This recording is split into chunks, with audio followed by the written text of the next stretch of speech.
अहमदाबाद से बड़ी खबर सामने आई है, जहां वेजलपुर पुलिस ने एमडी ड्रग्स की तस्करी के मामले में एक मां और बेटे को गिरफ्तार किया। पुलिस ने दोनों आरोपियों के पास से भारी मात्रा में नशीला पदार्थ बरामद किया, जिसकी बाजार कीमत लाखों रुपए बताई जा रही है।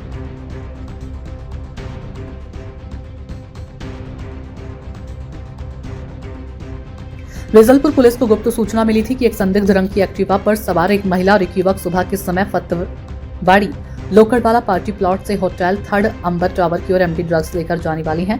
सूचना के आधार पर पुलिस ने होटल थर्ड अंबर टावर के पास निगरानी रखी। बताई गई हुलिये के अनुसार एक्टिवा को रोककर तलाशी ली गई, जिसमें टू व्हीलर सवार महिला संबिम्बा उर्फ पप्पी प्रधान उम्र 54 वर्ष और युवक मोमिन खान प्रधान उम्र 25 वर्ष के पास से 246 ग्राम 800 मिलीग्राम मेफेड्रोन ड्रग्स बरामद की गई। जब्त की गई एमडी ड्रग्स की बाजार कीमत करीब 7,40,000 रुपए बताई जा रही है। इसके अलावा पुलिस ने आरोपियों से 2 मोबाइल फोन, नगद राशि और एक टू व्हीलर भी जब्त किया। जब्त की गई कुल सामान की कीमत लगभग 7,74,900 रुपए आंकी गई है। पूछताछ में आरोपियों ने खुलासा किया कि ड्रग्स फतेवाड़ी इलाके की रहने वाली सिरिन अटल रापा नाम की महिला ने उन्हें दी थी। जांच में ये भी सामने आया कि गिरफ्तार महिला आरोपी पहले से ही डीसीबी पुलिस स्टेशन में साइबर क्राइम और एनडीपीसी मामले में वांटेड थी। फिलहाल वेजलपुर पुलिस ने एनडीपीएस एक्ट के तहत मामला दर्ज कर आगे की जांच शुरू कर दी है। पुलिस ड्रग्स नेटवर्क से जुड़े अन्य लोगों की तलाश में भी जुटी हुई है। सर, બે આરોપીની ધરપકડ જે માતા શેમાં ધરપકડ કરવા પડે, શું મોડસ ઓપરેન્ડી છે, કઈ રીતે બાતમી મળી હતી, શું છે સમગ્ર ગુનાનો? આમાં એવું છે, વેજલપુર પીઆઈ ચૌહાણ સાહેબ ને બરુખતરિયા પીએસઆઈ છે, એની ટીમને બાતમી મળેલી હતી કે ફતેવાડી વિસ્તાર છે જે વેજલપુર પોલીસ સ્ટેશનનો, એની અંદર આ કામના જે આરોપી છે એ એમડી ડ્રગ્સ લઈને નીકળવાના છે।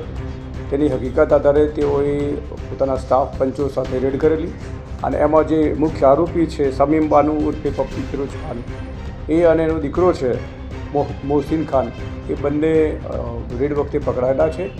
250 ગ્રામ એમડી ડ્રગ્સ એમની પાસેથી મળી આવ્યું છે। પોલીસે કાયદેસરની કાર્યવાહી કરી એમના વિરુદ્ધમાં અને અત્યારે તપાસ ચાલુ છે। આ જે પકડાયેલા આરોપી છે એ મા અને પુત્ર છે। એ સિવાય જે એના પિતા છે એ પણ 2017થી ડ્રગ્સમાં પકડાયેલા છે। હાલમાં એ ભરૂચ જેલ ખાતે છે। આ જે આરોપી પૈકીના જે મહિલા છે સમીમ બાનુ એ પણ એ એસઓજી અમદાવાદ શહેર છે, એના એક એનડીપીએસના ગુનામાં વોન્ટેડ છે અને એની તપાસ ચાલુ છે। આ સમીમ બાનુની ભૂતકાળની હિસ્ટ્રીમાં એ આણંદ પોલીસ સ્ટેશન ખાતે પ્રોહિબિશનના ગુનામાં પણ પકડાયેલી છે। એટલે આ જે આખું પરિવાર છે એ ગેરકાયદેસર પ્રવૃત્તિઓમાં 2017થી સંકળાયેલ છે। અત્યારે જે પ્રાથમિક તપાસ કરી છે એમાં એક જે શિરીન અલ્લા રખા કરીને મહિલા છે એની પાસેથી આપણે મેળવ્યું છે ને આ લોકો મોરબી ખાતે લઈ જઈ અને ત્યાં શિરીન જેનું નામ આપે, જેનો કોન્ટેક્ટ કરી આપે એને આપવાનું હતું એવી હકીકત જણાવેલી છે અને આ અગાઉ 2 વખત એ ત્યાં આપી આવ્યા હોવાનું અને આ ત્રીજી ટ્રીપ કરતાં પકડાયેલ હોવાનું હાલ તપાસમાં ખુલ્યું છે। આ શિરીન છે એ અમદાવાદની રામોલ વિસ્તારની છે, હાલમાં ફતેવાડી ખાતે સરખેજ પોલીસની હદમાં રહે છે। અત્યારે એ પણ વોન્ટેડ છે, પકડાયેલ નથી।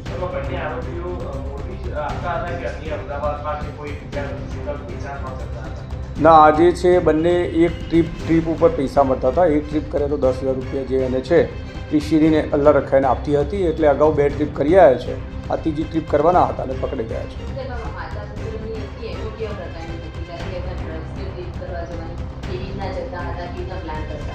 તે અહીંથી જે ટ્રાવેલર્સ જતી હોય છે અમદાવાદથી મોરબીમાં, એમાં અહીંથી ટ્રાવેલર્સમાં પેસેન્જર તરીકે બેસી જતા હતા અને ત્યાં જે રસ્તામાં એમને કોન્ટેક્ટ કરી આપે એને લોકો ત્યાં આપીને પાછા આવતા રહેતા।